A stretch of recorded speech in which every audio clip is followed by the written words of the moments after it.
So Tattva Bodha, what we saw last class was that we are all operating in 4 modes: dharma, artha, kama and moksha, that we saw. The 4 purusharthas of life.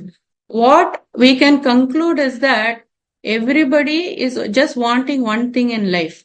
They want only happiness. However, you may get that happiness from objects, artha. You may get the happiness from pleasures like going on holidays, kama. And you may also get happiness from dutiful living. The ultimate happiness, the unending happiness that you will get is called moksha. That is what our Shastra says. What we can conclude is that whatever means you choose in this, all human beings are going towards getting the happiness. So now we ask, okay, how do I get this unending happiness? You said moksha is the state of unending happiness. Then how can I get this moksha? So then our Shastras point to Brahman, and it says that Brahman is the Nitya Ananda Swarupam. So Nitya means eternal, Ananda means bliss, and Swarupam is the nature. So now I get this question, how can I get it and where is it? So I want to know that, right? So the Shastras will say, no, it is already there. It is you only. You are this Nitya Ananda Swarupam. Then I say, no, I don't feel like that. It doesn't feel like that at all. Am I this Nitya Ananda Swarupam? So Shastra says, no, it is you.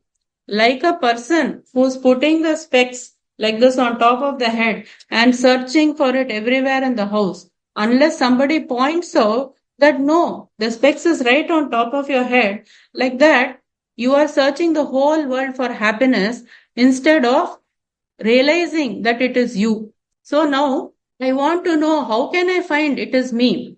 How do I know that this Nitya Ananda Swarupam is me? So the Shastras say you have to remove your ignorance. So how can I remove my ignorance? By getting knowledge. And how do I get the knowledge?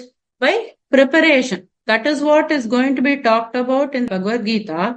And also in this text, what we are going to see is the qualification. We call that Sādhanacatuștayam. We are going to see that it is a qualification for getting the knowledge, to realize that I am this Nitya Ananda Swarupam. So we have to get the knowledge. And where is actually the source of knowledge?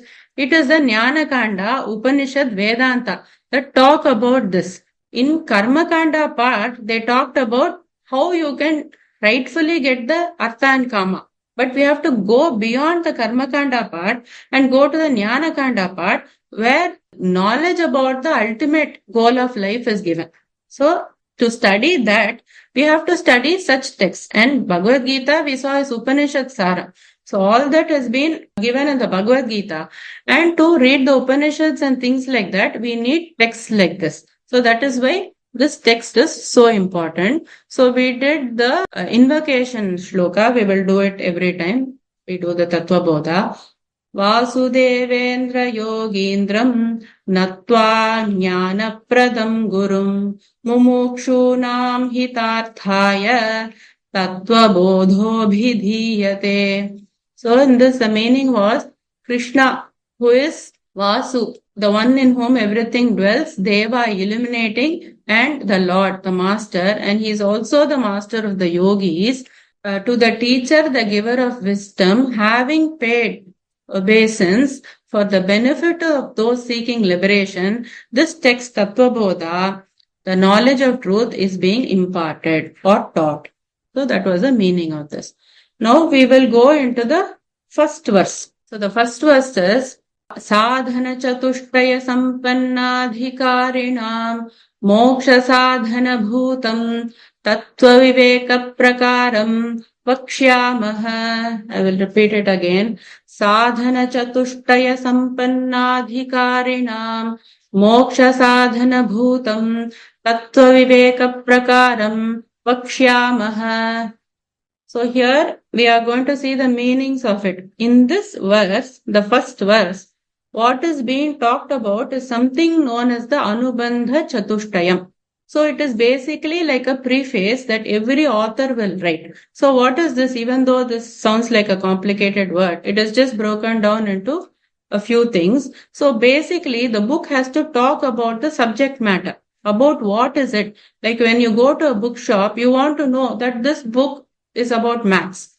So maths book. So that is the subject matter. And then for whom is it given? The adhikari.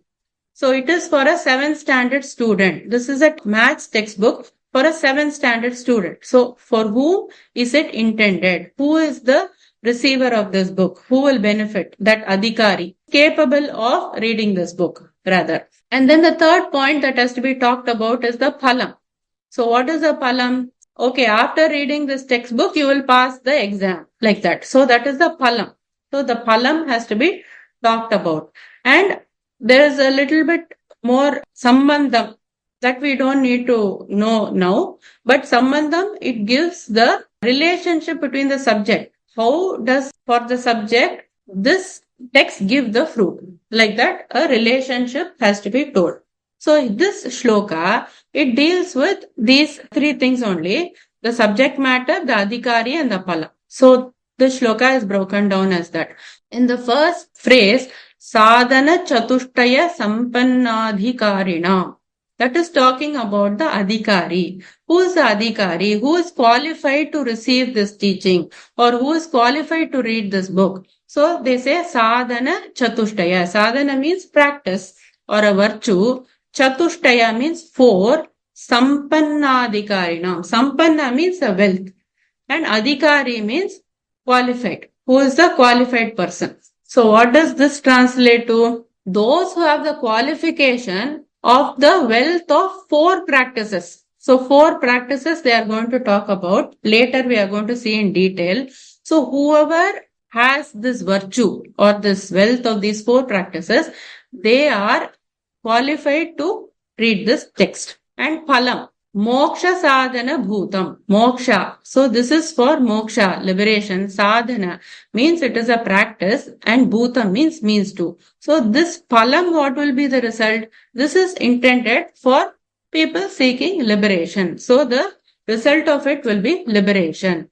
And subject matter is given in Tattvaviveka prakāram. So tattva means tattvam. So it is talking about the truth, the nature of that which is the truth that we all want to know.